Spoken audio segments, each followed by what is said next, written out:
Hey there everyone, it's Drew here. So over the last few months I've played a couple of games and I kind of want to do a vlog type of video to just talk about them and give you my general thoughts and impressions. And I kind of wanted to start first with The Legend of Zelda Tears of the Kingdom. Um, that one, it had a very generally very positive reception to it, and it has been a great commercial success for Nintendo. I think it has sold over 20 million units already at this point, which is insane. It really shows that this world that Nintendo created in Breath of the Wild, it really has a lot of appeal left to it. And of course, when it was first announced back in 2019, I was very excited for it. News kind of came slowly a little bit, and then I got excited again when they had some of the final trailers. And I finally got to playing the game a few months ago, and I'm extremely mixed about the game, mainly because there are moments in it that are really good. I love some of the set pieces of it all. I'll talk about one where you climb up all these different boats, fly to all these different pathways, and you're climbing up this giant cyclone, and you go down into the bottom, and that was one of the best moments of the entire Legend of Zelda series. But as wonderful as some of these set pieces are, and there's some really good story moments as well, I just wasn't able to get like really absorbed in the world like I did with Breath of the Wild. And I think part of that was just because of the kind of copied and pasted world that they had from the previous game. And I didn't have as much motivation to just freely explore the world. I was mostly just kind of, okay, what's the objective, and mostly focusing on the objective. And the thing that bothered me a bit, because Breath of the Wild, I felt the world itself was constantly distracting me. Oh, there's this thing over there, this thing over there, this world is beautiful, I love exploring it. That freshness, just, it wasn't quite there for me with Tears of the Kingdom.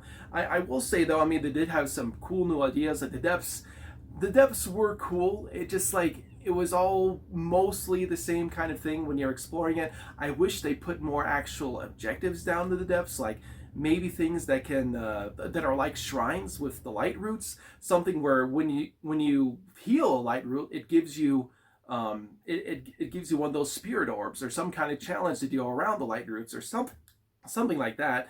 Maybe put more actual shrines down in the depths instead of scattered mostly over the overworld, that I get, like I said, just don't have as much motivation to go exploring again. Well, that's just my general thoughts of the game. I think obviously a lot of people have really enjoyed it. I will say, I think a lot of people enjoyed it because of the building mechanic and the freedoms that it gives you to do there. And I think that's what Nintendo was really banking on, and that's what's really clicked with a lot of people, was that building mechanic, that freedom to put together any pieces and come up with all kinds of things that your imagination can do. And the fusing mechanic was pretty interesting as well, but I eventually started thinking of it as more of an extra step.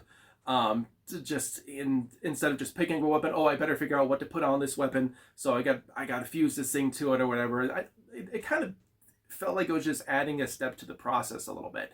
But I will say, I mean, like, I think the building mechanic did click with a lot of people, and they've come up with all kinds of amazing, interesting things, and it does add a new way to travel around the world.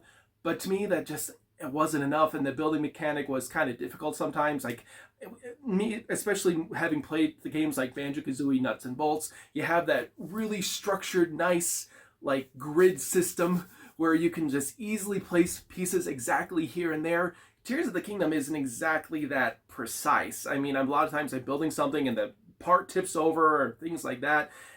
And then I found myself getting more and more just frustrated with it in general. But those are my general thoughts, my off the cuff, quick thoughts about Legend of Zelda Tears of the Kingdom. You can let me know your thoughts in the comment section about the game, what you enjoyed about it or did enjoy about it. The next thing I wanted to go over was Paper Mario: The Origami King. Interesting thing about this is that I first started playing it over 3 years ago when it first came out, and I played through quite a chunk of it, about 75%. I got into the ocean section of the game, and for some reason I just lost interest in it. And I think a lot of it was the battle system. The battle system just started to drag down on me a little bit, and I started thinking that, like, oh, this game is just not worth playing and things like that.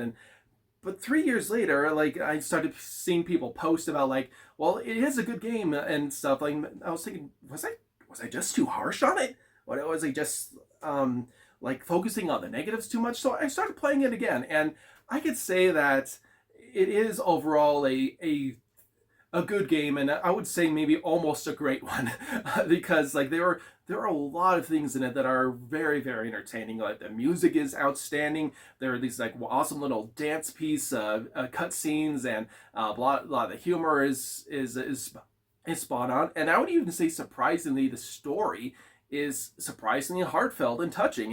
There's this theme of sacrifice that threads its way throughout the entire narrative, and of characters like Bobby and what he does, and what he gives. And it's not just Bobby though. I mean, like there are characters that Olivia observes throughout the series, just giving their all to help out Mario and to help out their friends, and that ties into the ending as well, which I won't spoil here in case you haven't played it. But it's a good game. The battle system is not the best. It's now nowhere near what we had with, of course, the old school Paper Marios and the swappable ally system, but it's at least I can at least slog through it. I spent a lot of money just solving ring puzzles that cannot my brain can't process them. It can't.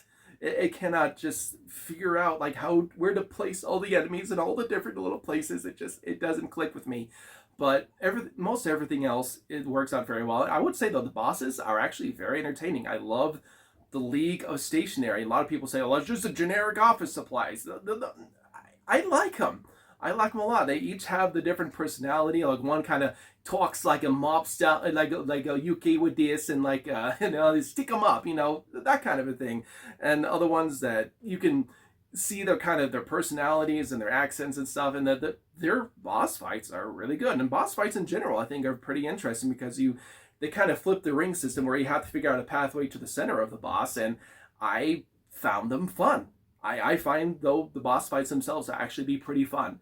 But overall, great game. I enjoyed it a lot. Anyways, thank you guys so much for watching. I kind of, again, just want to put together these thoughts. I do have plans for more content for kind of a new type of series where I both play through and review the game at the same time. So keep an eye out for that. Of course, we have the Direct coming any day now, I think.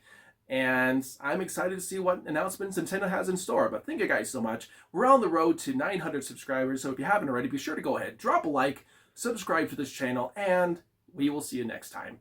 Bye, everybody.